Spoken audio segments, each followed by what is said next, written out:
ये कहानी है दो ऐसी लड़कियों की जिनको कुछ बदमाश लड़के उठाकर ले जाते हैं और बंदी बनाकर बार बार उनके साथ रेप करते हैं। लेकिन ये दोनों हार नहीं मानती और किस तरह उन सभी लड़कों से एक एक करके अपना बदला लेती है, देखेंगे हम इस पूरी कहानी में। हेलो दोस्तों, मेरा नाम है इशिता और इस कहानी की शुरुआत में हम दो खूबसूरत लड़की कैटी और नैन्सी को देखते हैं जो एग्रीकल्चर की स्टूडेंट है और अब वो आगे की स्टडी करने के लिए न्यूयॉर्क की एक फार्म में जाने वाली थी। इसलिए दोनों बहुत ज़्यादा खुश थी और दोनों आपस में बात करती है कि इस बहाने हम यूरोप भी घूम लेंगे और वहाँ बहुत सारे शॉपिंग भी करेंगे। अब अगली सुबह दोनों को लेने के लिए उनके अंकल जेसन आते हैं जो कि एक FBI एजेंट है। उसके बाद जब वो दोनों जेसन के घर जाते हैं तो वहाँ उनकी मुलाकात जेसन की गर्लफ्रेंड से होती है जो उन्हें देखकर बहुत खुश होती है। अब इस शहर में आने के बाद कैटी और नैन्सी अपना नाम भी नया रखने का सोचती है। जहाँ कैटी अपना नाम हैदर तो नैन्सी अपना नाम रिप्ली रखती है। अब अगले दिन जेसन उन्हें बस स्टॉप पर लेकर आता है क्योंकि कैटी और नैन्सी को स्टडी के लिए एग्रीकल्चर फार्म जाना था। यहाँ पर जेसन इन दोनों के साथ ही न्यूयॉर्क जाने वाली बस का वेट करने लगता है, लेकिन कैटी जेसन को कहती हैं कि बस कुछ ही देर में यहाँ आ जाएगी, आप अपने काम के लिए निकल जाएं, हम पहुँचते ही आपको मैसेज कर देंगे। जिस पर जेसन उन्हें कहता है कि तुम कोड वर्ड इस्तेमाल करना जिससे मैं समझ जाऊंगा कि तुम दोनों सेफली पहुँच गए हो। जिसके बाद कैटी कहती है कि मैं एप्पल वर्ड यूज करूंगी, लेकिन जेसन कहता है कि तुम हर बार अलग अलग अल्फाबेट यूज करना ताकि कोई तुम्हारे कोड वर्ड को न समझ सके। अब यहाँ पर रोड से गुजर रहे दो लड़के कैटी और नैन्सी को देखते हैं, तभी जेसन भी अपने काम के लिए वहाँ से चला जाता है और उसके जाने के बाद कैटी और नैन्सी पास के एक रेस्टोरेंट में कॉफी पीने जाते हैं जहाँ पर वो लड़के भी आ जाते हैं जो उन्हें कुछ देर पहले देखकर गुजर रहे थे। इनका नाम जेड और ल्यूकस है और वो दोनों कैटी और नैन्सी से बातें करने लगते हैं जिससे कैटी और नैन्सी उनको अपना नाम हैदर और रिप्ली बताती है। कैटी उन्हें बताती है कि हम न्यूयॉर्क के एग्रीकल्चर फार्म स्टडी के लिए जा रहे हैं, जिस पर जेड कहता है कि हम भी वहीं जा रहे हैं और अगर तुम दोनों आना चाहो तो आ सकती हो। लेकिन कैटी उन्हें उनके साथ जाने से मना कर देती है। पर जब वो दोनों उठ के जा रहे होते हैं तभी नैन्सी कैटी को उनके साथ जाने के लिए मना लेती है और दोनों उनके साथ चली जाती है। लेकिन यहाँ हम देखते हैं कि जेड और ल्यूकस दोनों को फार्म न ले जाकर अपने घर ले जाते हैं जो कि जंगल के एकदम पास हैं। ये देखकर कैटी और नैन्सी थोड़ा घबरा जाती हैं और उन्हें तुरंत गाड़ी को फार्म की तरफ ले जाने के लिए कहती हैं।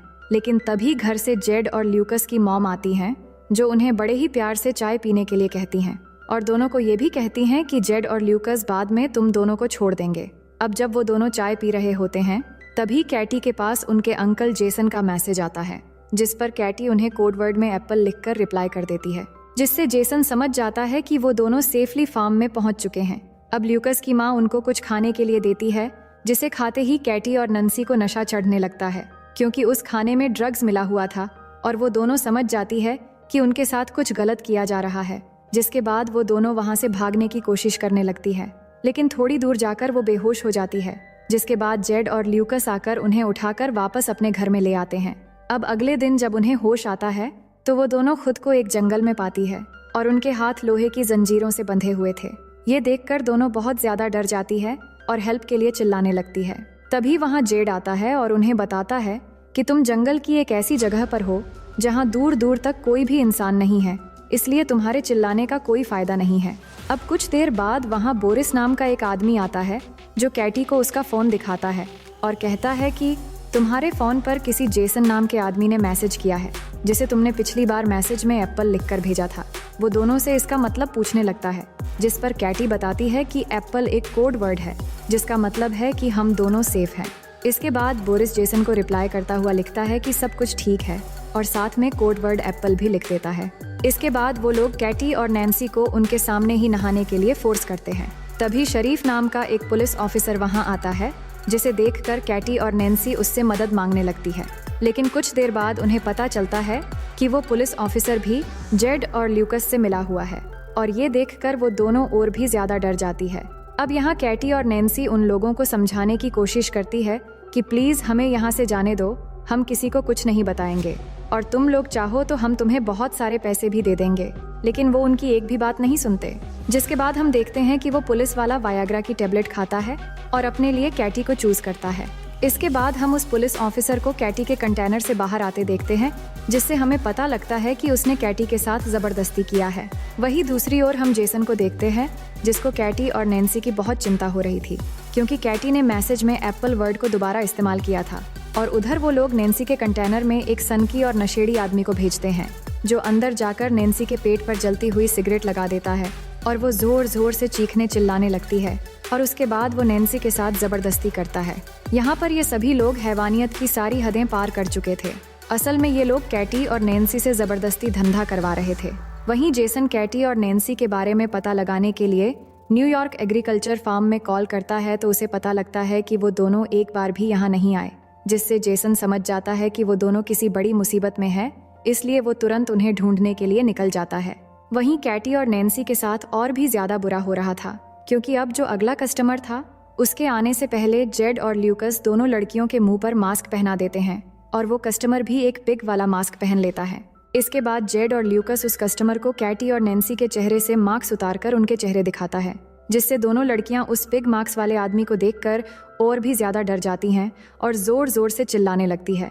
जिसके बाद वो आदमी नैन्सी को चूज करता है और उसे कंटेनर में ले जाकर उसके साथ जबरदस्ती करता है। अब उसके जाने के बाद जब कैटी नैन्सी के पास जाती है तो वो देखती हैं कि नैन्सी की हालत बहुत ज्यादा खराब हो गई है। वहीं दूसरी तरफ जेसन पुलिस स्टेशन पहुंचता है और एक पुलिस ऑफिसर से मिलता है। ये वही पुलिस ऑफिसर हैं जिसने कैटी के साथ जबरदस्ती की थी। जेसन उसे कैटी और नैन्सी की किडनैप के बारे में बताता हुआ कहता है कि वो भी एक FBI एजेंट है, जिस पर पुलिस ऑफिसर जेसन से पूछता है कि आपको कैसे पता कि वो दोनों किडनैप हुई है, जिस पर जेसन कहता है कि उसने अपनी भतीजी कैटी को कोडवर्ड एक ही बार इस्तेमाल करने के लिए कहा था, लेकिन कैटी ने एक ही कोडवर्ड को दोबारा इस्तेमाल किया है, जिससे मुझे लग रहा है कि वो कई मुसीबत में है और शायद किडनैप हो गई है। वही जंगल में बोरिस को ये पुलिस ऑफिसर सारी खबर दे देता है कि कैटी के अंकल एक FBI एजेंट है और कैटी ने हम लोगों को उस कोडवर्ड के बारे में गलत इन्फॉर्मेशन दी थी। अब बोरिस वहां जाकर जेड को कैटी के कंटेनर से थोड़ा दूर ले जाकर उससे बात करता है कि इन दोनों लड़कियों को जल्द से जल्द ठिकाने लगाना होगा, वरना हम मुसीबत में पड़ सकते हैं और हमें शहर से आने वाली और भी नई लड़कियों को पकड़ना है। वहीं कैटी अपने कंटेनर के पास खड़ी होकर चुपके से उनकी सारी बातें सुन रही थीं। इसके बाद बोरिस कैटी के कंटेनर में जाकर उससे जबरदस्ती करता है। वहीं दूसरी ओर जेसन भी वही रेस्टोरेंट पहुंचता है जहां पर कैटी और नैन्सी को वो दोनों लड़के मिले थे और वहां काम कर रहे एक आदमी से कैटी और नैन्सी के बारे में पूछता है, जिससे वो आदमी बोरिस की गाड़ी के बारे में बता देता है। अब अगले दिन कैटी नैन्सी को बताती है कि ये लोग हमें मारने की प्लानिंग कर रहे हैं। तभी वहां जेड और बोरिस उसी नशेड़ी आदमी को अपने साथ लेकर आते हैं जिसने कैटी के साथ जबरदस्ती की थी और उसको कहते हैं कि हम दोनों जल्द ही वापस आ रहे हैं, तब तक तुम दोनों लड़कियों पर कड़ी नजर रखना ताकि ये कहीं भाग ना जाए।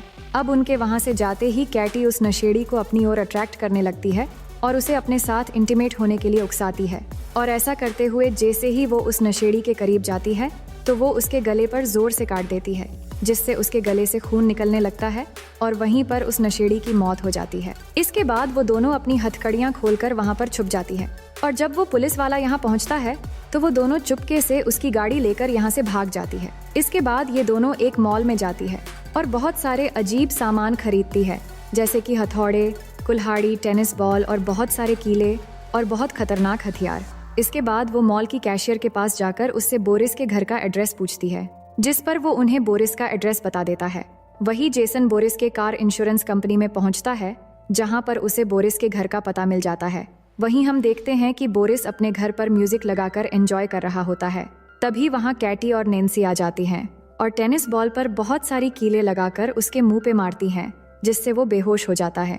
उसके बाद जैसे ही उसे होश आता है तो वो खुद को एक टेबल से बंधा हुआ पाता है, लेकिन बोरिस उन्हें खुद को छोड़ने के लिए बहुत पैसों का ऑफर देता है। लेकिन कैटी और नैन्सी को तो सिर्फ अपना बदला चाहिए था। वहीं उनके अंकल जेसन भी बोरिस के घर के बाहर पहुंच गए थे और घर के अंदर कैटी और नैन्सी बोरिस से उस मस्क वाले आदमी का एड्रेस पूछती है, जिससे बोरिस उन्हें एड्रेस बता देता है। इसके बाद वो दोनों उसके पिछवाड़े में कीलों से भरा हुआ एक बेसबॉल घुसा देती है, जिससे वो जोर जोर से चिल्लाने लगता है और ये आवाज सुनकर जेसन जल्दी से घर के अंदर आता है और आकर देखता है बोरिस मरा पड़ा है। तभी उसे घर के पीछे गाड़ी की आवाज सुनाई देती है, लेकिन जब तक वो बाहर जाता है तब तक कैटी और नैन्सी गाड़ी लेकर वहां से निकल चुकी थी। अब जेसन जल्दी से वापस पुलिस स्टेशन जाता है और उस पुलिस ऑफिसर से दोबारा कैटी और नैन्सी के बारे में पूछने लगता है और इसी दौरान जेसन कैटी को कॉल लगाने की कोशिश करता है। तभी उसे पता लगता है कि कैटी का फोन उस पुलिस ऑफिसर के पास ही है। अब इससे पहले कि जेसन कुछ कर पाता, पुलिस ऑफिसर उसके पीछे से गन पॉइंट करके खड़ा हो जाता है। वहीं दूसरी ओर कैटी और नैन्सी एक चर्च में पहुंचते हैं जहां हमें पता चलता है कि वो पिग मस्क वाला आदमी कोई और नहीं बल्कि इस चर्च के फादर है और वो फादर उन्हें देखकर एकदम से पहचान लेता है। तभी कैटी पीछे से उस पर डंडे से मारकर बेहोश कर देती है और दोनों उसे गाड़ी के पीछे बांधकर घसीटते हुए टाउन की तरफ ले आते हैं और वहां एक दुकान से माचिस और पेट्रोल खरीद कर उस पर पेट्रोल छिड़क कर उसे जिंदा ही जलाकर मार देते हैं। वहीं हम देखते हैं कि जेसन को वो पुलिस वाला चेयर से बांध देता है और कुछ देर बाद वो 2 नई लड़कियों को किडनैप करके वहां लाता है। इसके बाद जब वो उन लड़कियों के साथ जबरदस्ती करने लगता है तभी चुपके से कैटी और नैन्सी वहां आकर डंडे से उसके सर पर अटैक करके उसे बेहोश कर देती है और जब उसे होश आता है तो वो खुद को एक कुर्सी से बंधा हुआ पाता है और उन दोनों से माफी मांगने लगता है। उसके बाद कैटी गन में सिर्फ एक बुलेट डालकर उसे डराने लगती है और बारी बारी से उस पर गन से शूट करने लगती है, लेकिन सभी शूट में वो बच जाता है, इसलिए वो थोड़ा मुस्कुराता है। लेकिन अगले ही सेकंड में कैटी उसे शूट करके एकदम जान से मार देती है। इसके बाद कैटी और नैन्सी वहां मौजूद दोनों लड़कियों को आज़ाद करके उन्हें जेसन को खोलने के लिए कहती है और खुद वहां से चली जाती है। जिसके बाद वो लड़कियां जेसन की रस्सी खोल देती हैं और उसे बताती हैं कि उन लड़कियों ने हमें ऐसा करने को कहा है। अब यहाँ पर जेसन को पूरी बात समझ आती है कि वो दोनों लड़कियां कोई और नहीं बल्कि कैटी और नैन्सी हैं। वहीं हम जेड और ल्यूकस की मॉम को देखते हैं जो ड्रिंक कर रही थी। तभी अचानक उसे अजीब सा नशा होने लगता है जिससे वो वहीं पर गिरकर बेहोश हो जाती है। इसके बाद जब उसे होश आता है तो वहाँ कैटी और नैन्सी ने उसको बेसमेंट में एक कुर्सी से बांध रखा था और उन दोनों ने जेड को भी उसके बिल्कुल सामने वहीं पर बांध रखा था। जिसके बाद कैटी और नैन्सी जेड को उसकी मॉम की आंखों के सामने ही डंडे से मारकर नीचे गिरा देती है और फिर दोनों उसे पीटते पीटते एकदम उसकी जान ले लेते हैं, जिससे उसकी मॉम जोर जोर से रोने लगती है। जिसके बाद वो उसकी मॉम को ल्यूकस के पास लेकर जाती है जहां वो ल्यूकस के हाथ में एक डंडा देकर उसकी ही मॉम को मारने के लिए कहती हैं और उसे धमकाती हैं कि अगर तुमने ऐसा नहीं किया तो हम तुम्हें गोली मार देंगे। लेकिन ल्यूकस ऐसा नहीं कर पाता, जिससे नैन्सी उसे गन से शूट करके मार डालती। इसके बाद वो उसी गन को साफ करके ल्यूकस को पकड़ा देती है, जिससे पुलिस को लगे कि दोनों माँ बेटे आपस में ही लड़कर मर गए हैं। इसके बाद ल्यूकस की मॉम कैटी और नैन्सी को कहती है कि अगर तुम दोनों मुझे नहीं मारोगे तो मैं तुम्हें बहुत सारे पैसे दे सकती हूँ और मेरे पास बहुत पैसे हैं। लेकिन उसकी बात सुनकर कैटी और नैन्सी बहुत हंसती है और फिर कैटी एक कटिंग मशीन से बहुत ही बेरहमी से उसकी सर काट के अलग कर देती है। अब आगे हम देखते हैं कि कुछ दिनों बाद अंकल जेसन कैटी और नैन्सी के घर जाते हैं और उन्हें अपने साथ लेकर दोबारा से न्यूयॉर्क आ रहे होते हैं और इसी सीन को दिखाते हुए ये मूवी यहीं पर खत्म हो जाती है। तो दोस्तों, आप अगर यहाँ तक वीडियो देख चुके हो तो बेहद शुक्रिया और वीडियो को लाइक और चैनल को सब्सक्राइब करना मत भूलिएगा। बाकी हम मिलते हैं एक और नई स्टोरी के साथ।